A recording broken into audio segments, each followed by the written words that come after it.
26 მაისისთვის ემზადება ოპოზიციური ალიანსიც. ეს არ არის პირველი შემთხვევა, როდესაც ხელისუფლების ოპონენტები პროტესტის დღედ ეროვნულ დღესასწაულს ირჩევენ. თუ 2025 წლის 26 მაისს ოპოზიცია სამხედრო აღლუმის ჩაბარებას გეგმავდა, წელს ეროვნული მობილიზაციის კამპანიას ატარებს და მასშტაბურ აქციას აანონსებს. რამდენად მრავალრიცხოვანი იქნება შეკრება, ეს 5 დღეში გაირკვევა. მანამდე კი ისევ უცნობია, რა გეგმით აპირებს მოქმედებას ოპოზიციური ალიანსი. ცნობილი ხდება ის, რომ შიდა დაპირისპირება ახალ ეტაპზე გადავიდა. მთავარი ფიგურანტი ისევ ექს-პრეზიდენტია. ალიანსის ქმედებებით უკმაყოფილო მიხეილ სააკაშვილმა ყოფილი თანაგუნდელები მშიშრებად ამჯერად სასამართლო დარბაზიდან მოიხსენია და მათ 26 მაისს მიწოლისკენ მოუწოდა. მიწოლას დამხობა ამჯობინა ბაჩო ახალაიამ. პატიმრობაში მყოფი კიდევ ერთი ყოფილი მაღალჩინოსანი, რომელიც არც თუ ისე დიდი ხნის წინ სწორედ დამხობის ბრალდებით დააკავეს, არჩევნებს გამორიცხავს და ხელისუფლების ცვლილების გზად ისევ რადიკალურ ქმედებებს განიხილავს. თამარ ციკლაურიგი ამბობთ. ერთსულოვნების ერთადღომის დღე, მოდი აი ესე დავარქვათ 26. 26 მაისამდე 5 დღე რჩება. შესაბამისად, სწორედ 5 დღეში დაითვლის ოპოზიციური ალიანსი ერთის მხრივ რეგიონებში გამართული შეხვედრებისა და მეორეს მხრივ დედაქალაქის ქუჩებში მოქალაქეებთან გასაუბრების თუ ფლაერების დარიგების შედეგს. მანამდე კი ირწმუნებიან, რომ შეკრება მრავალრიცხოვანი იქნება. განწყობა ამაღლებული, ვითარება კი მშვიდი, პროვოკაციებისა და როგორც თავად ამბობენ, შევარდნების ცდილობების გარეშე. ბევრი ვიქნებით მშვიდობიანად ვიკრიბებით, იმასაც თავიდან რაღაცა დაიწყეთ კამპანია, პროვოკაციას აპირებენ, ეგეც მოგესწროთ, ხო? იმიტომ რომ გითხარით, რომ ზუსტად იცით, სად ვიკრიბებით, როგორ ვიკრიბებით და არავინ არცად არც შევარდნაც, არც იმას ვერ ასე ვთქვათ, პროვოკაციასაც ვერ მოაწყობთ, პირდაპირ გეუბნებით.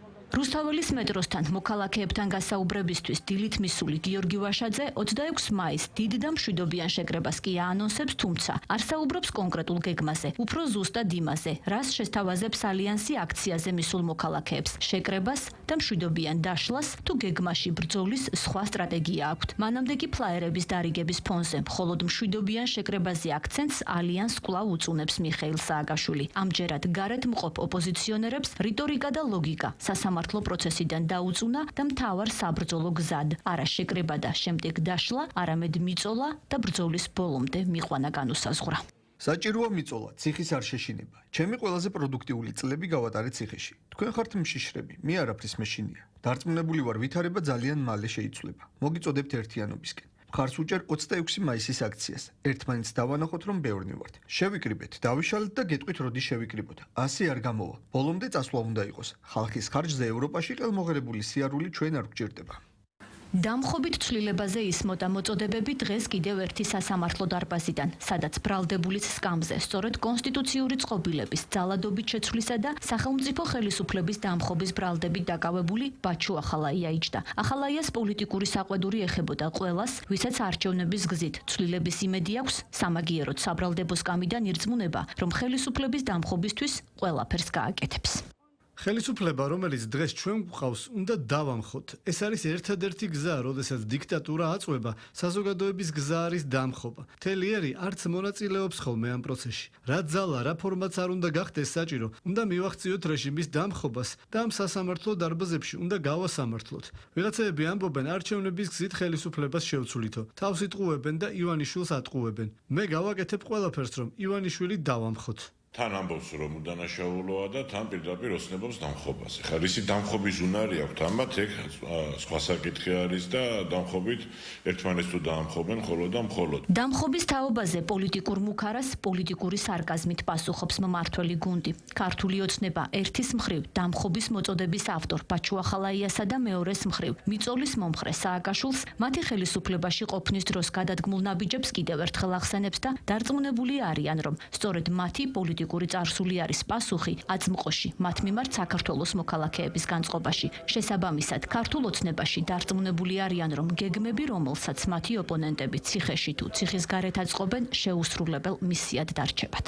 რაც უნდათ ის დაანახონ ერთმანეთს, რაც უნდათ ის ელაპარაკონ ერთმანეთს, ამ ადამიანების სიტყვას, რომ ფასი ჩვენი საზოგადოებისთვის არ აქვს, ეს ძალიან კარგად ვიცით და შესაბამისად 26 მაისს ერთადერთი რაც მოხდება, ისედაც განადგური ოპოზიცია კიდევ უფრო განადგურდება.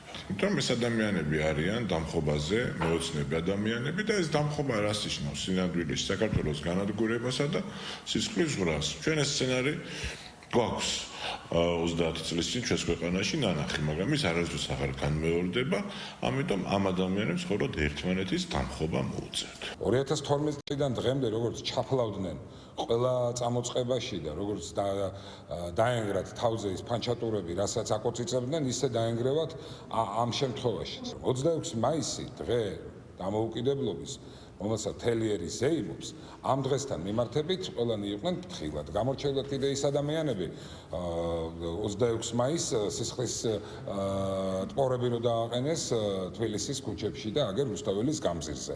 საზოგადოების საერთო განწყობაში ისინი ცხადია ვერ შეძლებენ რაიმე დისონანსის შეტანას, ახლა რას დაანახებენ თავიანთ უცხოელ პატრონებს ეს გამოჩნდება ეს ყველაფერი, სახელმწიფო არის თავის ადგილას, ყველა სამართალდარღვევას პასუხი გაეცემა.